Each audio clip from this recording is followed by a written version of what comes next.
Thanks for tuning into Pollymetrics. Today we're going to talk about the faces that will contribute to being a world leader. And today, focusing on France. The face represents how we think, how we feel, and what we do. The forehead reveals how we think.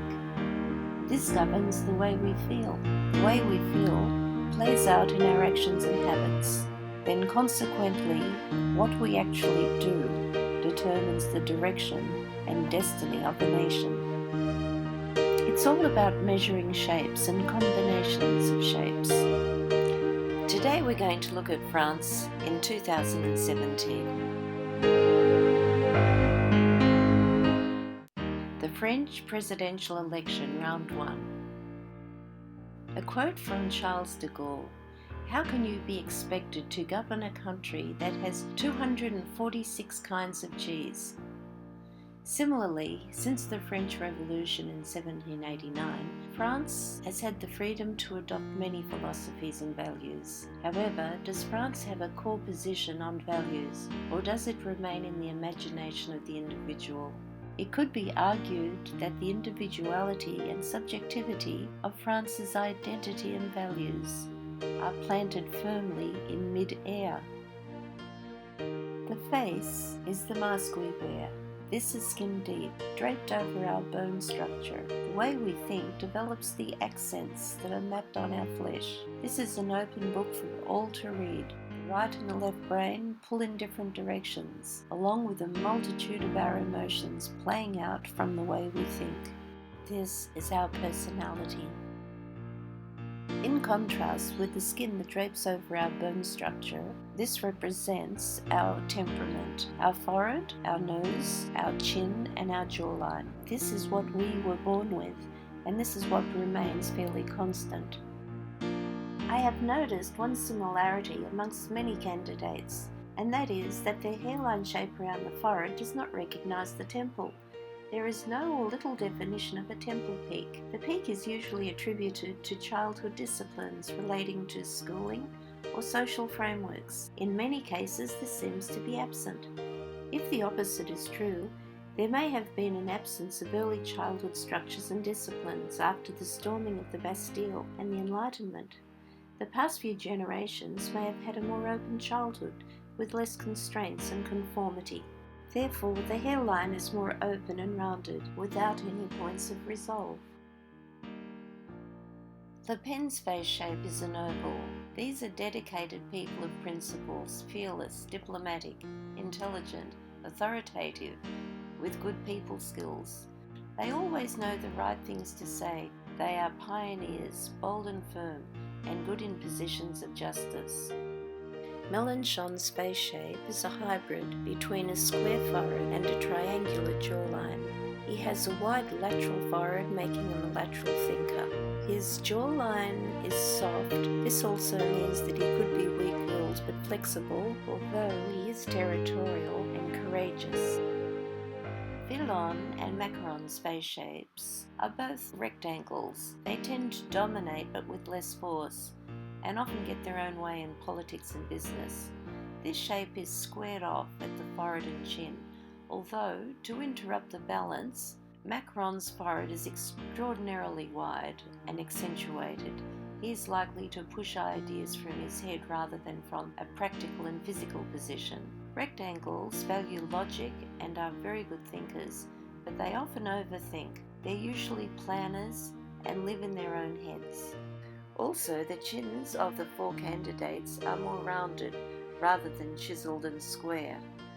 The chin represents determination.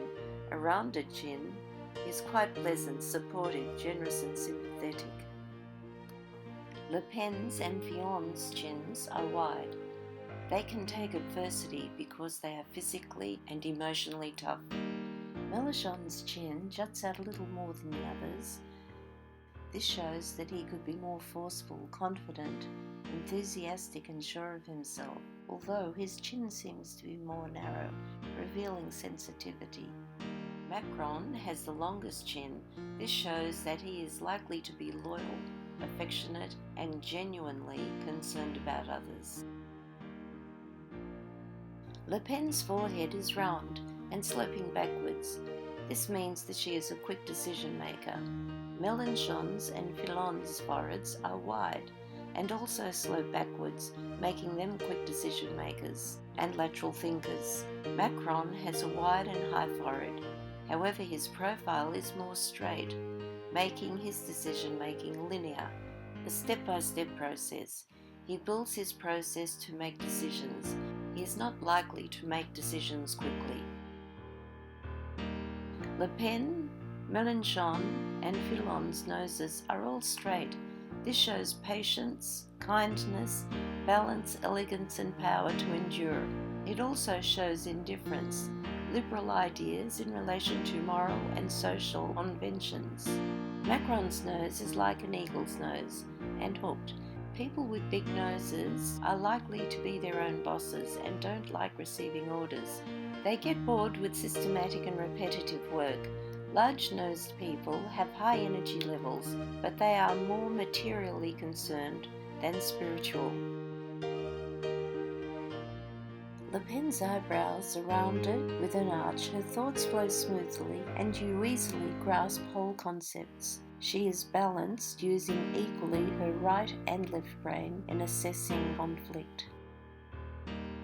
To illustrate the right and left brain, Spock slopes sharply upward and Mother Teresa slopes sharply down. This demonstrates the weighting and balance of using the right and left brain, the analytical and the emotional. Mélenchon's eyebrows are a strong apex. However, his left brow is higher in expression, and this relates to the right side of the brain. It is important to him to stay mentally in control of a situation. He may have good leadership qualities because few people will challenge his authority. Macron's brows are straight. He mentally evaluates the hard facts without letting emotions, with an accent over the left brow, which translates to the right brain activity. Fillon's eyebrows are a bushy apex. He is a non-stop thinker, mentally active, full of thoughts and ideas. His apex is around 60% left brain and 40% right brain. Of the four candidates, 3 have sloped jawlines: Marine Le Pen, Jean-Luc Mélenchon and François Fillon. This means that they are more agile.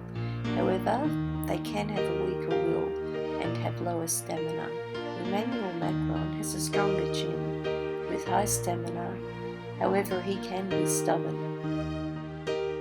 In terms of proportions, we divide the face up into 3. Le Pen's, Mélenchon's and Fillon's dominant region is their jaw, their physical and practical world. These people like to see how your ideas can fit in the real physical world rather than just hearing them. Macron's dominant region is his forehead. A wide forehead indicates intelligence and a logical approach towards problem solving, so they are likely to be more interested in facts and logical thinking than others.